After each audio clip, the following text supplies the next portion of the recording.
Muy bien, ¿contentos hermanos esta noche? Recuerda que la semana pasada estuvimos hablando acerca de lo que es la iglesia y comenzamos a hablar acerca de algunas normas espirituales o reglas o normas eclesiásticas de todos aquellos que pertenecen a esta iglesia. Estudiamos los dos conceptos de iglesia, lo que es la iglesia universal de Cristo y lo que es la iglesia local. Y dijimos que todos aquellos que han aceptado a Jesús alrededor del mundo, que creen en el Señor Jesucristo como su Señor y Salvador, dijimos que pertenecen o pertenecemos a la iglesia universal de Cristo. Pero esta iglesia universal de Cristo está dividida en iglesias locales, o más bien, las iglesias locales son la manifestación de la iglesia universal de Cristo alrededor del mundo. Pero vimos algunas cosas muy interesantes y hoy vamos a continuar con este estudio. Lo primero que vimos es que si una persona va a considerarse un cristiano, un verdadero hijo de Dios y pertenecer al cuerpo de Cristo que es la iglesia, estudiamos un pasaje en 2 de Corintios 5:17, en donde dijimos que el primer requisito para pertenecer al cuerpo de Cristo, ¿alguien recuerda cuál es? Es la regeneración.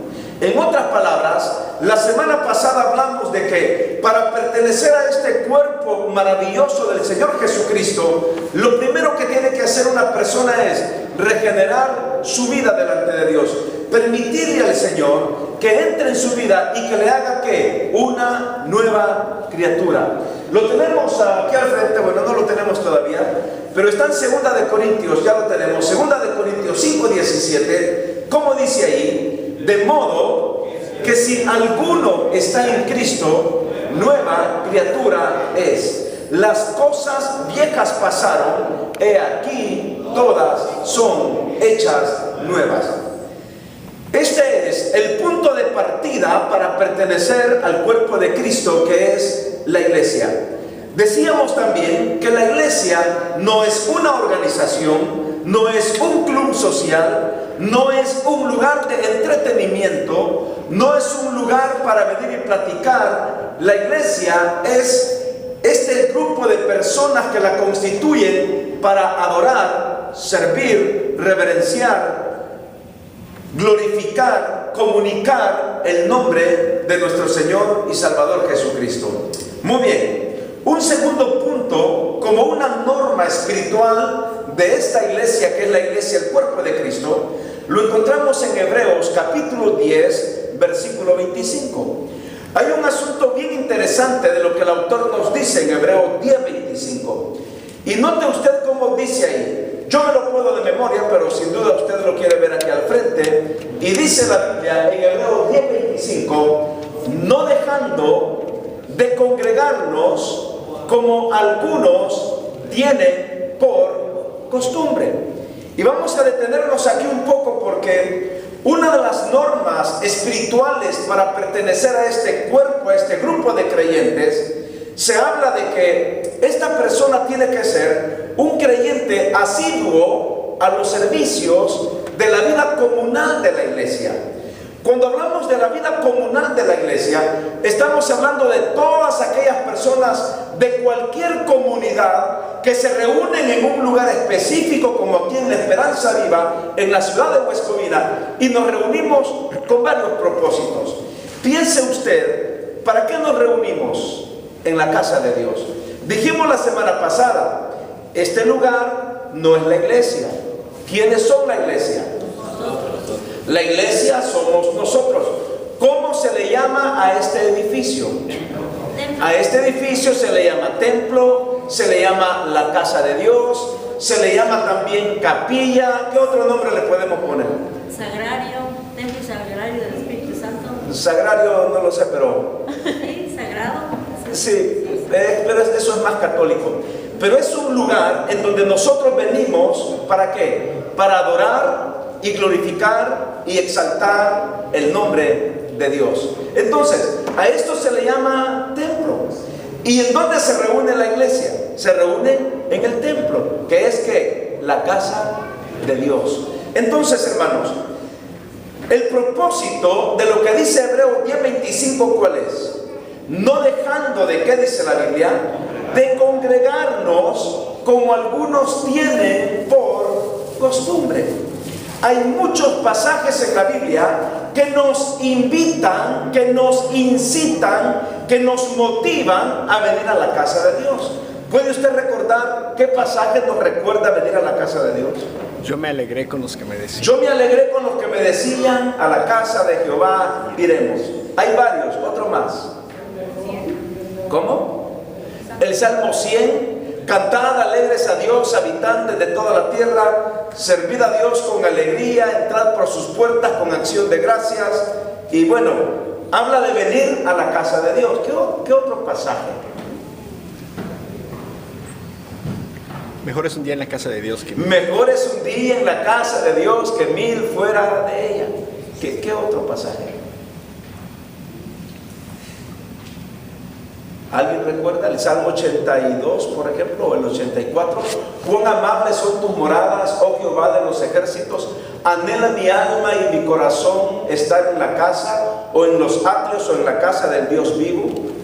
Otro salmo, el Salmo 42. Cuando David decía, ¿cuándo vendré y me presentaré delante de Dios? Fueron mis lágrimas, mi pan de día y de noche, mientras la gente me dice, ¿en dónde está tu Dios?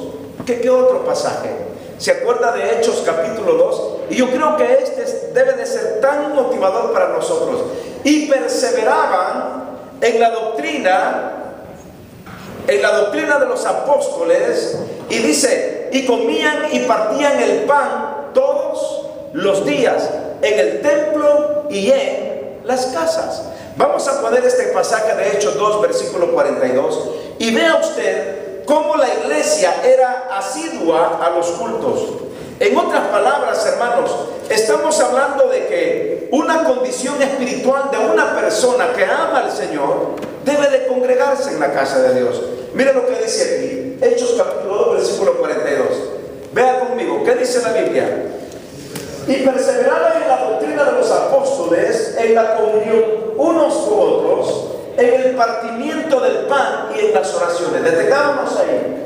Y perseveraban en la doctrina de los apóstoles. Quiere decir que la iglesia se reunía no para hablar de otras cosas, o para hablar, por ejemplo, de otras personas, o para hablar de negocios. ¿Cuál era el punto? Perseverar en la doctrina ¿de quién? De los apóstoles. ¿Por qué perseveraban en la doctrina de los apóstoles? Porque los apóstoles habían vivido con el Señor Jesucristo y habían recibido el Evangelio del Señor y las enseñanzas del Señor de una manera más plena, de una manera más directa. Entonces, y perseveraban en la doctrina de los apóstoles, y miren, me gusta esta palabra, en la comunión unos con otros. La palabra comunión significa tener en común todas las cosas. Y de ahí viene también la palabra comunismo. Pero cuando hablamos de comunión, estamos hablando de tener en común todas las cosas, como que, por ejemplo, ¿qué tenemos en común aquí esta noche? Que todos pensamos lo mismo. Estamos pensando en lo mismo, en el Señor. ¿Qué otra cosa? ¿Qué dijo hermano Samuel? O la adoración al Señor, exactamente. ¿Qué más tenemos en común? Tenemos en común nuestra fe, tenemos en común nuestra doctrina, tenemos en común nuestras alabanzas porque cantamos al Señor, tenemos en común el mismo sentir del cuerpo de Cristo, tenemos en común la unidad y el amor que debemos guardar en el Señor. Es decir que la iglesia vivía como en comunión unos con otros. ¿No le parece a usted que es triste cuando una iglesia, en lugar de estar en comunión, está desanimándose unos a otros o haciéndose pedazos los unos a los otros? Sin que vayamos a Gálatas, el apóstol Pablo, en la carta a los Gálatas, hablando de que muchos de ellos se reunían no para glorificar a Dios. ¿Sabe para qué se reunían muchos? Se reunían para criticar y murmurar. Y el apóstol Pablo les dice que no deben de murmurar y que no se consuman el uno al otro. ¿Por qué? Porque ¿para qué existe la casa de Dios? Para venir y tener comunión unos con otros. Ahora, en el siguiente versículo hay algo bien interesante. Miren lo que dice el versículo 43. Y sobrevino temor a toda persona, y muchas maravillas y señales eran hechas más adelante por los apóstoles. Creo que va a estar al final. Todos los que habían creído, y esto es bien bonito, estaban juntos y tenían en común la misma palabra comunión.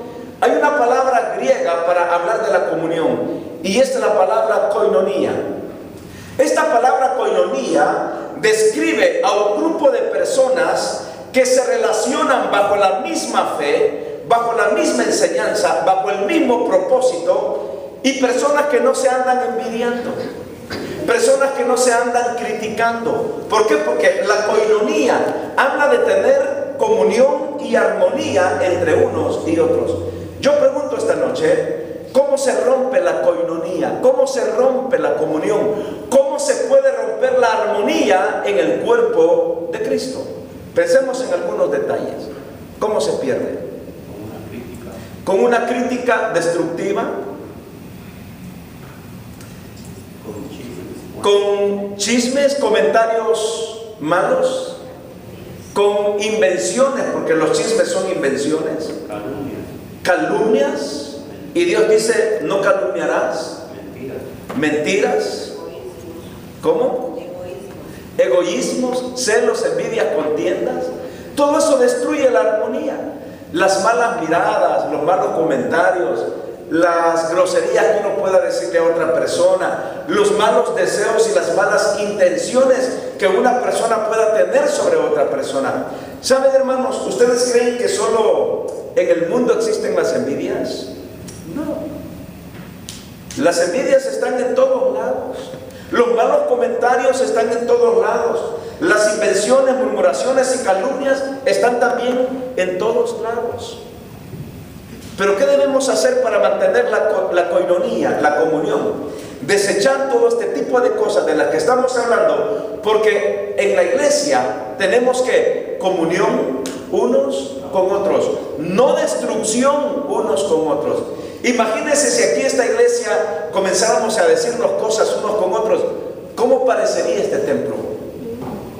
Esto parecería un chiquero, un gallinero, un mercado, una plaza. ¿Qué más? Pongamos más sinónimos: plaza, mercado, chiquero, gallinero, corral, un SWAT, un club social. En realidad eso sería. Entonces, pero estos creyentes se reunían para perseverar ¿en qué? ¿En qué hemos leído? En la doctrina de los apóstoles. Ahora, miren cómo sigue diciendo el otro versículo, el 45. Y vendían sus propiedades y sus bienes y los repartían a todos según la necesidad de cada uno.